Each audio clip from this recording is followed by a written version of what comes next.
Bonsoir. Aujourd'hui, nous sommes le 1er décembre 2022 et c'est une date fondamentale, une date qui a une importance capitale aux yeux des historiens. C'est la date durant laquelle beaucoup de soldats africains qui étaient partis prêter main forte à la France, qui ont été justement massacrés à partir de 1944. Alors, nous allons d'abord voir qu'est-ce qui s'est passé réellement, pourquoi la France a su c'est nécessaire d'abattre, n'est-ce pas, donc ces hommes qui étaient partis prêter main forte à la France qui était d'ailleurs sous l'occupation allemande.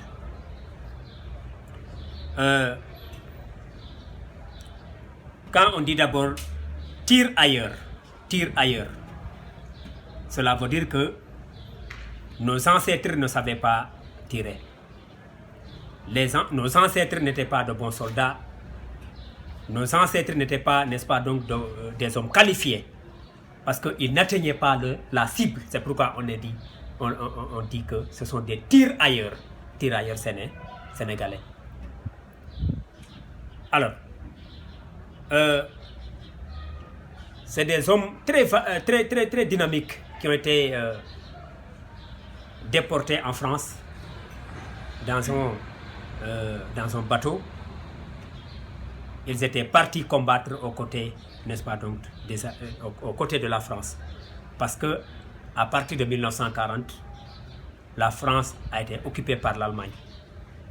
La France a été humiliée. Il y avait une partie qui avait capitulé et une autre partie, n'est-ce pas, donc, qui a été occupée par l'Allemagne.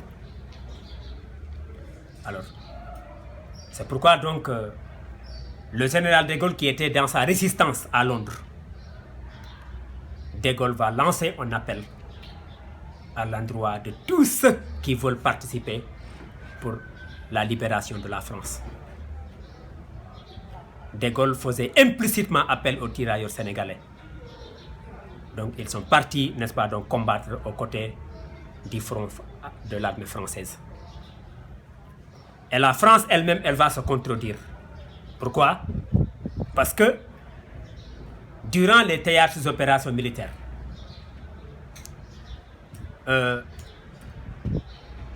la France avait jugé nécessaire de mettre devant les tirailleurs sénégalais. La deuxième colonne, ce sont les tirailleurs, les combattants asiatiques. Et eux, Français, étaient tout à fait derrière. Pourquoi? Parce qu'eux, ils ne voulaient pas faire face à l'ennemi.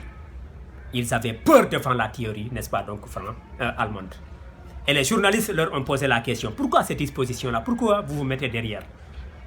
La réponse qui a été donnée à ces journalistes, c'est de dire que nous nous mettons derrière pour éviter que les combattants asiatiques et les tirailleurs sénégalais ne prennent la fuite. Mais tel n'était pas le cas. Et au moment où les tirailleurs sénégalais avançaient et ils jetaient le regard derrière, ils voyaient, n'est-ce pas, donc les Français prendre la fuite. Ou bien quand on tuait un tirailleur sénégalais, les Français vont aller se précipiter. Ils se précipitaient pour détacher les gris.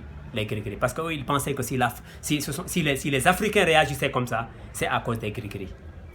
Et cela a offert des images. Et c'est dans ce contexte que le mythe du blanc a été démystifié.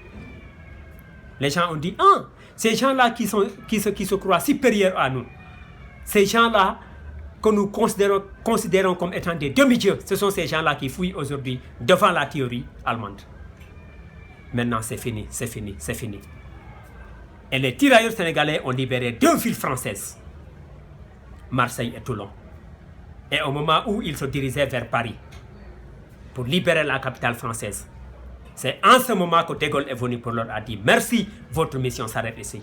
Parce que De Gaulle ne voulait pas que l'histoire retienne que ces tirailleurs sénégalais font partie de ceux-là qui ont libéré la capitale française. On leur a demandé de revenir. Les gens ont dit d'accord, nous allons revenir, nous accepterons mais à une seule condition que nos primes soient payées. On leur a fait comprendre qu'il y a un problème de monnaie à Dakar, en France. Maintenant, une fois à Dakar, on va vous payer vos primes. Il n'y a pas de problème. Et les tirailleurs santé, ils ont embarqué encore le bateau une deuxième fois pour revenir.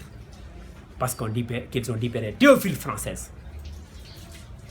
Et quand ils sont arrivés à Dakar, on leur a un peu éparpillé pour éviter toute tentative de regroupement allant dans le sens de revendiquer leur prime. Et un jour, un ordre est tombé venant de l'hiérarchie de l'armée. On leur a demandé de rentrer. Parce que même si on dit tirailleurs sénégalais, ce ne sont pas seulement les Sénégalais.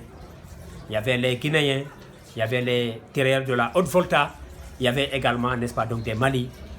Tous ces gens-là étaient là, des Ivoiriens. Et on leur a demandé chacun de rentrer dans son pays respectif. Les gens ont dit non. Nous n'allons pas rentrer tant que vous ne nous payez pas. Et ce refus de partir là avait été interprété par la hiérarchie française comme étant une rébellion. Et la France va ouvrir le feu.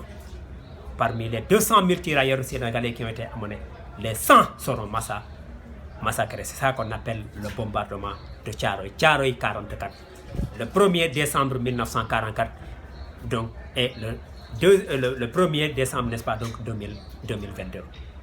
Et qui a été dénoncé par beaucoup d'intellectuels. C'est pourquoi donc Senghor va réagir dans Hostie Noire, hein, à partir de 1948. Merci.